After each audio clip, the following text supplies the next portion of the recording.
बिस्मिल्लाहिर्रहमानिर्रहीम, अस्सलाम वालेकुम। मैं शहजाद अमान और आप देख रहे हैं ASA TV। अभी पाकिस्तान तहरीक-ए-इंसाफ की सीनियर लीडरशिप आ चुकी है। इनसे जानते हैं कि आज खान साहब की कॉल पे बहुत ज़्यादा आवाम जो है वो बाहर निकल चुकी है। अस्सलाम वालेकुम सर। बिस्मिल्लाहिर्रहमानिर्रहीम। ये तमाम पाकिस्तानियों को मैं मुबारकबाद देना चाहता हूँ कि असल हकीकी आज़ादी के तरफ कदम बढ़ा रहे हैं और इंशाल्लाह मंजिल हमारी नज़दीक है। जैसे खान साहब का विजन है कि मेरिट पे सब कुछ होना चाहिए, मेरिट शुरू हो चुका है।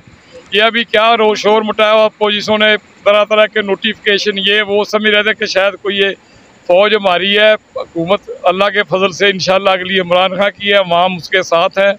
ये जो रोज़ 13 पार्टियाँ कहती थी सिलेक्टेड हुकूमत, सिलेक्टेड और इलेक्शन कराओ। अब ये खान साहब कहते हैं इलेक्शन कराओ, वो चोर द्वारा से आए हैं, वो दौड़ना चाहते हैं। भाई आ जाओ, पता चल जाएगा सिलेक्टेड कौन है, इलेक्टेड कौन है। आए आके मुकाबला करें। इलेक्शन तो उनको बता दिया कौन सा ऐसा लीडर है जो 8 हल्कों में इलेक्शन लड़े और 13 पार्टियों की जेब बिल्कुल सफाई करके रख दे। सर आज ज़ख्मी शेर इमरान खान साहब ज़ख्मी हैं, उसके बावजूद वो अवाम में आए हैं दोबारा। वो ज़ख्मी शेर नहीं है, वो आपने बताने वो अल्लाह के फजल से शेर हैं और पूरे शेर हैं और शेर रहेंगे। और इंशाल्लाह ताला शेरों के सामने कभी गिदड़ नहीं। असल एक कागजी शेर होते हैं, एक असली शेर होते हैं। वो शेर ज़ख्मी हाथ में कौम से पीछे तो नहीं हटा, कौम के साथ खड़ा है।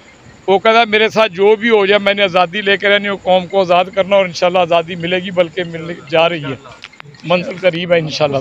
आज माशाल्लाह खान साहब भी आ रहे हैं, तो कोई आखिरी पैगाम जो अभी तक घरों में बैठे हुए हैं उनके लिए?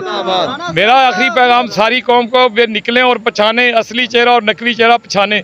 जो तो चोर दरवाजे से आने के आदि हैं, इनकी हिस्ट्री तो देखो। माँ जो खान साहब के जो भी है चोर दरवाजे से है, इतना तो आज तक फिर लीडर नहीं आया जो इलेक्शन कराओ। ये पहले सिलेक्टेड कहते थे, अब क्यों इलेक्शन से भाग रहे हैं? इलेक्शन करवाएं, पता चल जाएगा अवाम किसके साथ है।